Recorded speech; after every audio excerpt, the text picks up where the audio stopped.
Благодарам, почитуван председателя.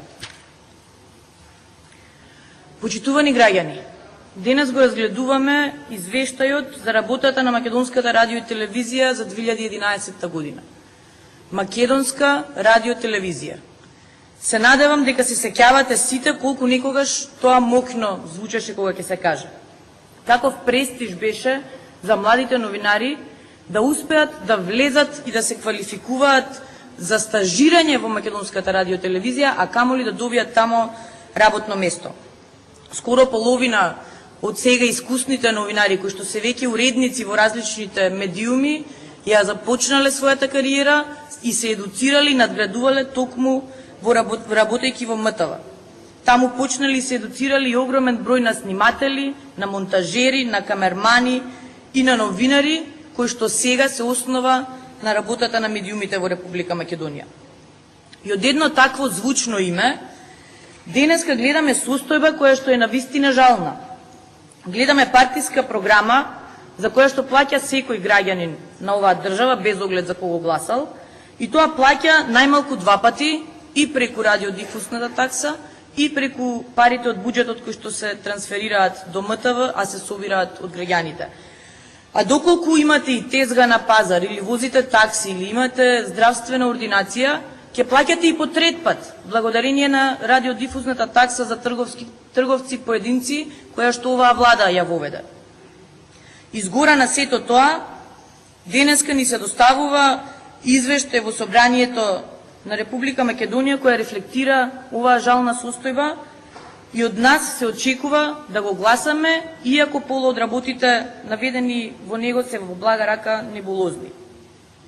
Навистина сметам дека веќе не може вака да се функционира, почитувани граѓани. Ке почнам од третата реченица во извештајот за финансиското работење на МРТ во 2011 година. Таа вели, цитирам: покрај 24-часовното дневно имитување на програмата на првиот и вториот радиопрограмски сервис и на првиот ТВ програмски сервис, на кои се емитуваат дневно информативна програма, културна програма, детско образовна, научна и така натаму, МРТ емитува и 24-часовна програма и на сателитските програмски сервиси на радио и ТВ. Навистина не знам кој очекуваат да поверува во ова. Значи, јас сум убедена и секој од вас што ќе се обиде да уклучи МТВ2 не во 1 час од пополнок, не во 2 часа од пополнок, доволно е во 12:15 да пуштите МТВ2 и она округлото знакче со пиштечкиот звук да ви ги дупне ушните тапанчиња. 24 часовна програма на вториот радиопрограмски сервис немало, не се сеќавам од кога. Така е сега, така било и во 2011 година сигурно. Се обидев да проверам на веб страната на МРТВ дали можеби на првата програма е различна состојбата. И замислете како завршува програмата најавена за следнава недела, а така било и минатата година. Последна емисија во 23:30 која што почнува е "Ако е со чом". Следниот ден последна емисија, последна програма во 23:20 што почнува е снимка од фудбалски надпревар од Европското првенство. Значи тоа може да трае максимум до 2 часа, да речеме, со се продолжетоци ако има. Како тогаш има 24 часовна програма на МТВ1? Или можеби на веб страната решиле да не ја објавуваат, бидејќи нема потреба граѓаните да знаат која е таа 24 часовна програма? Можеби јас не сум најмеродовна да говорам што се има на МТВ1, бидејќи навистина не ја ни следам, имајќи во предвид што се емитува на ваква една партиска телевизија на која што не можеш да видиш ништо друго освен тоа што владата сака. Кога веќе ја спомена веб страницата на МТВ, ја отворив после тоа веб страницата на Хрватската радиотелевизија чисто за споредба, бидејќи програмските шеми на Хрватската радиотелевизија, која што исто така е државна, со нашава не се споредува. Споредбата на ХРТ со МТВ делува како споредба на Space Shuttle со запрежна кола. Истото е и со веб страната на Хрватската радиотелевизија со нашата.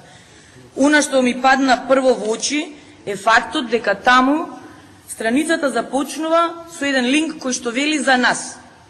И тука можете да најдете и кој е раководството на МРТВ, и кои се уредници на Хрватската радиотелевизија, и кои се уредниците, и кои се членови на совет, буквално сите информации од слободен карактер кои што граѓаните би требало да ги знаат.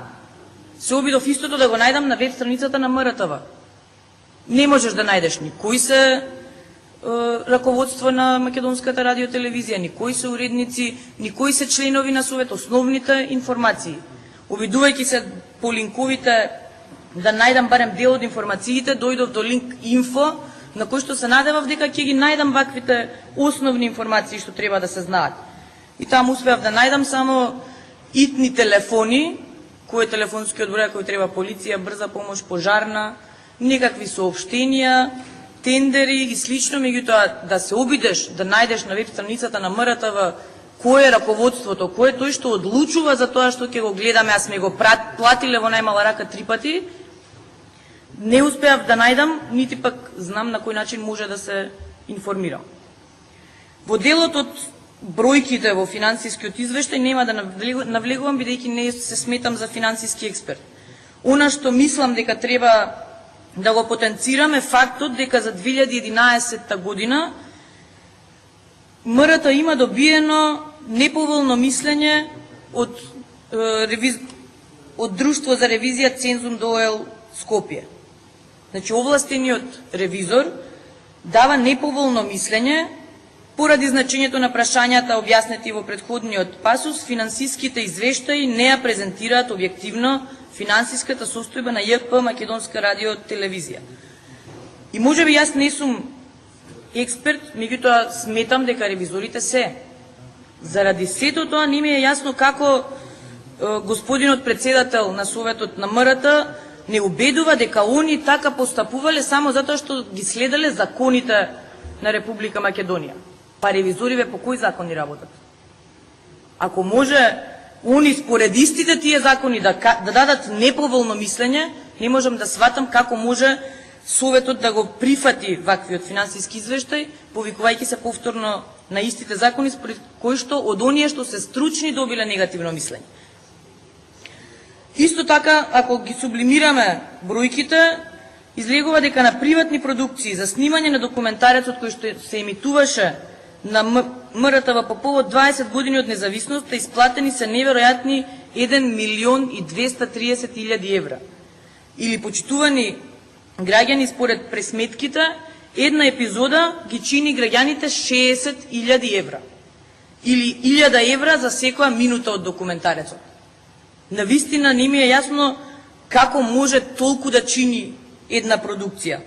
Дополнително, како ангажирани соработници и консултанти при снимањето на документарецот се истакнати членови на ВМРО-ДПМНЕ, советници, портпароли, вработени во МРТВ на раководни функции кои што земаат веќе плата од МРТВ, како и пратениците Илија Димовски и Александар Спасиновски, кои што во 1990 кога почнувала независноста, имале по 10 или 11 години. Очигледно е дека МРТВ наместо парите на граѓаните да ги троши за навистина да им пружи програма каква што заслужуваат, напротив, повеќе од 50% од буџетот им е собран од џебот на граѓаните преку радиодифузната такса, но за жал не ги трошат за да пружат нешто навистина кое што ќе го задоволи критериумот на македонските граѓани. И да не се разбереме погрешно, за програмскава шема и за партиското функционирање на МРТВ не се виновни вработените во најмала рака. Не се виновни ниту новинарите, ниту камерманите, ниту монтажерите.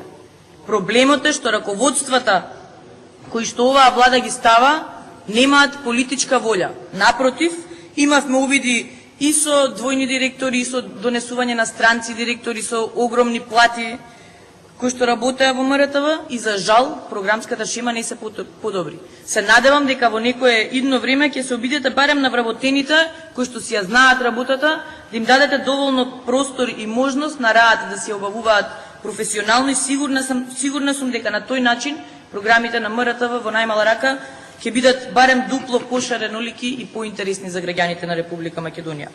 Заради тоа сметам дека владеачкото мнозинство треба да се одважи заради доброто на граѓаните ваквиот извештај да го одбие и да прати сигнал дека вистина крајно време е МРТ да заличи на некоја од околните барем државни радиотелевизиски сервиси, да не говориме за некои од европските. Благодарам. Благодарам, господин